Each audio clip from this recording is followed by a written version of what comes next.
System is really the key of what we're doing. Ours is called the Missouri Leadership Development System, MLDS, and the S is intentional. We want it to be a system. And so really there's a couple of pieces that make it a system. Partners and policy are really two of the key ingredients, making sure that we have every partner involved in that. Our partners include the superintendent associations. We have both principal associations that are our partners in the work, our secondary and our elementary.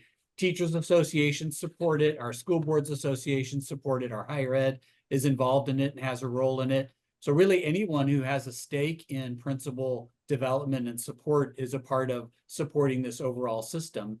And then we've embedded and supported it around state policy. Ms. Casey and our other state board members have really played an active role in making sure that the policies are in place to support it. When people ask us what is MLDS, it's the way we do business in Missouri around principal support. The first year we started 6-7 years ago, we had 150 principals involved.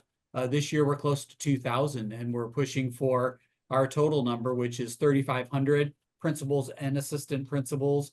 That's where we're kind of pushing to, but we want principals at any stage of their career to look around and say, well, what is it I turn to when I need help? And it's going to be the MLDS. And as kind of alluded here, we work in stages of it. We work with the aspiring level, the emerging, who are our new principals, our developing principals, and then our more veteran ones, our transformational principals, because every principal needs to have support in the work that they do. And so we've worked it across a professional continuum. So that's just kind of a high level of the way we've set it up here in our state. Great, Paul. I really love that. And so I'm going to, as I want to do from time to time, I'm going to process what you just told me, because I think everybody understands, like, it's easy for a state to promulgate standards for what principals should know and be able to do.